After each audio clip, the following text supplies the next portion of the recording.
Good morning and welcome to Better Thyself segment of Dr. Lamba's Awakening Call. It's scientifically confirmed that making friends as an adult is a tough job, and yet we need it. For years, we have been warned by the mental health authorities and the scientists that the biggest problem facing human beings is a pandemic of loneliness. And although this affects millions and billions of people, nothing much has been done. As a matter of fact, the forced physical separation and isolation in the pandemic has clearly shown the need to have friends. And we are aware that when we are kids, we make friends very easily. You might be a stranger, but you go to a group or go to an individual and lo and behold, you become friends. The sadness vanishes and you enjoy each other's company. But as an adult, it's a problem, and it's a real problem. And it's psychologically correct. And it is basically a challenge making friends as an adult. You have got mental inhibitions, you have got social constraints, and the shutdown that the people have witnessed recently shows that the restrictions, in fact, reduced friendships.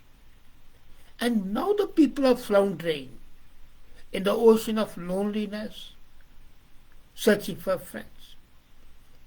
So it's a positive change when the people start thinking of coming back to the social life with stronger ties with the friends. Yes, quantity might be reduced, but the quality should be more.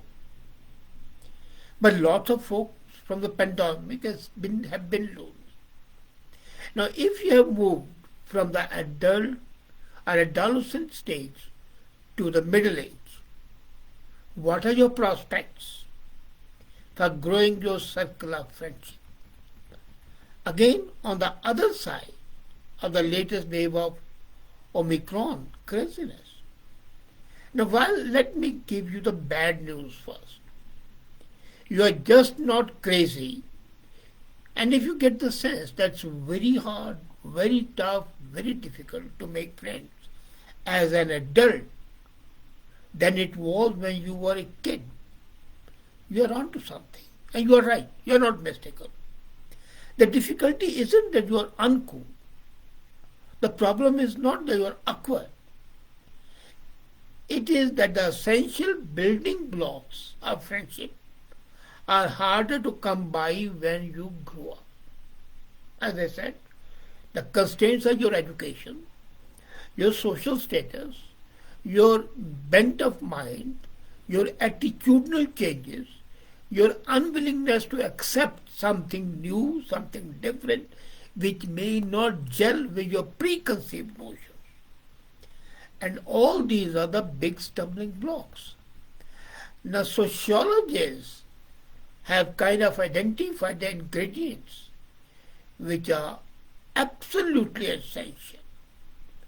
And these ingredients need to be in place for you to make friends organically.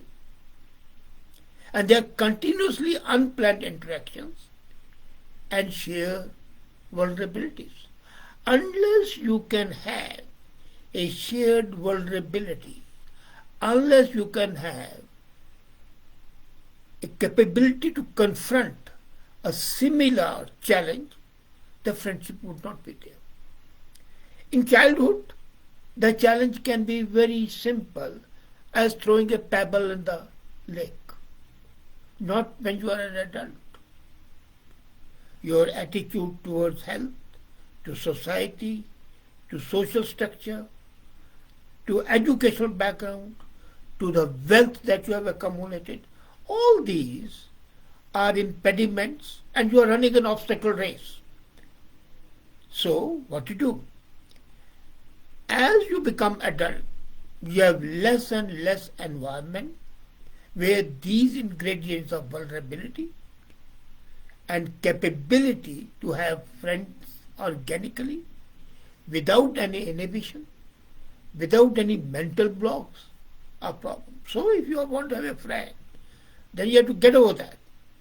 Now adults with jobs, with kids, collection of other responsibilities, have no time for making friends. That's the biggest problem. The paucity of time, the shortage of time. Want to have a friend at a bar, and then you remember you have to take your son for his football match. So come on, I'll make a friend later. Let me do my job as a father. You are out with friends, and all of a sudden you remember that your husband or your wife is waiting for you to go and visit a relation. And then you say goodbye to your circle in which you are and go back. And if you're not gone back, heavens would not have fallen. Now, we have seen in research, the psychologists and the sociologists, that a casual friendship takes about 50 hours of your time.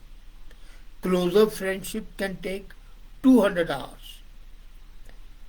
Now, can you afford to spend that much time? No. You are working 40 hours a week. And how can you spend 200 hours only on maintaining a close friendship, or 50 hours, and these are average. It can be more, it can be less. But you need not be dismayed. You need not feel inhibited that you cannot make friends. That figure might sound depressing of 200 hours for the adults who wish to have more friends in their life. After all, finding a spare 2 hours every day can seem difficult for busy professionals. 2 hours a day. But spending 200? So making friends later in life does not happen organically as it happened when you were in school. It's practically impossible. So, the way out is that don't rely on chance. Instead, organize yourself. No, it's very easy to make friends. Don't go on individual basis to make friends. Have regularly scheduled group activities. Join a book club. Join a rotating potluck or bi-weekly Saturday hike. Strangely, join a singing group. Now what happens is, singing together has been scientifically shown to be a very, very effective way to cement friendship. And that's why you might have seen the people who join a choir, a singing group, they have close affinity with the members of the same group. So as an adult, if you want to make friends, do not waste your time on trying to find individuals, because when you are individuals, then the personal idiosyncrasies are more on the play. In a group, you try to find the least common factor. In individual, you find the greatest common factor, not the LC. So LCM and GCM, which you must have learned in your mathematics, in the primary class and the middle classes, are pertinent in making friendship as well. So in a group, you have a least common factor. Say it's a singing group, you think only of singing. You do not think of politics. You do not think of society. You do not think of religion. No. Are not divisive, distracting, and separatist tendencies are ignored. Now, not only would this group activity nudge the time step to find time in the group of friends. So you go to a group, have your friends, you meet say a dozen of them at the same time. Instead of meeting those dozen people separately, you have compacted your meeting in that couple of hours and met them together. And then you come and recollect and rejoice. Maybe they are the daffodils of your life, and like words what you can say, they flash upon the inward eye, which is a bliss of solitude. Secondly, this group activity shifts friendship from one-to-one tie to a group endeavor. And in the adulthood inevitable stresses, it's easier to sustain that friendship which is built on the least common multiple. So the minimum level where you can associate has been identified, and you are there. And that is the way out of inevitable stresses, inevitable problems, blockages, obstacles, and impediments. The sociologists and the human psychologists have also found that when you develop groups, your friendships are more sustainable than they are with the individuals. Now, there's a multiple touch points. You are taking people at multiple points.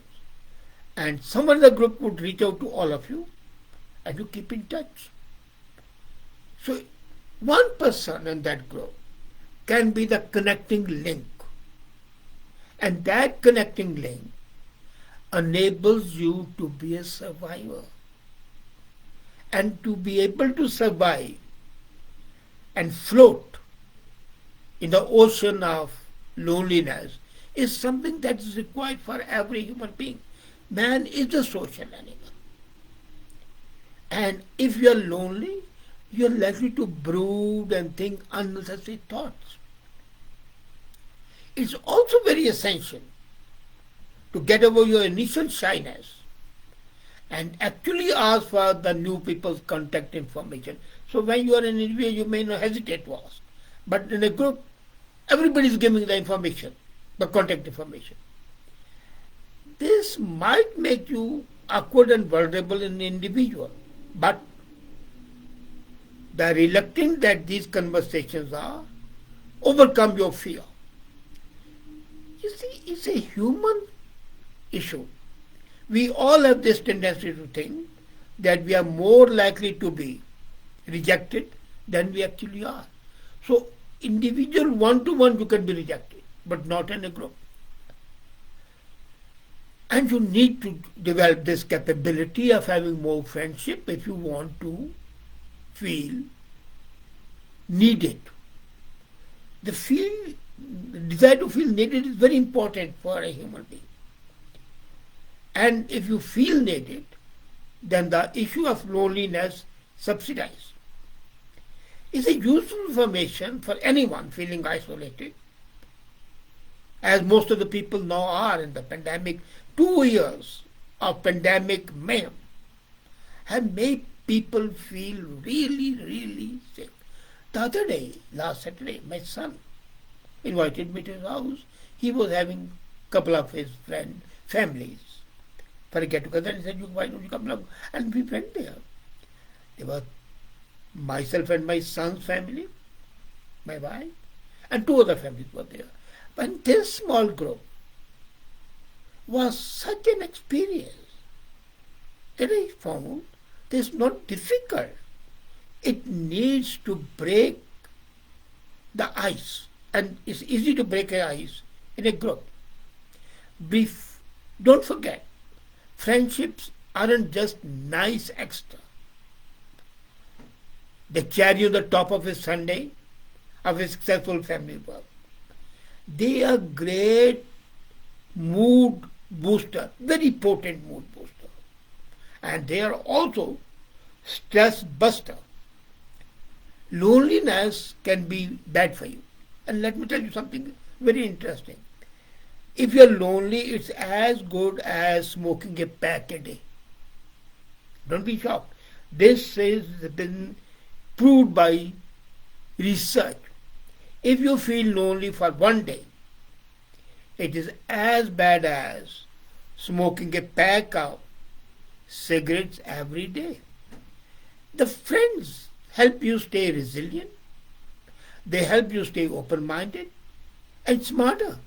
So don't give up on making new friends simply because you are older. You may not be able to capture the charm of the childhood to make friends, but you can always make new friends. It won't happen effortlessly like it did when you were 7. It won't happen as easily when you were 17. But with a little courage and little planning, it is definitely possible. And don't forget, your mental and physical health would be much better if you can do it. So don't delay. You are an adult, but make friendship and be a better human being. Thank you.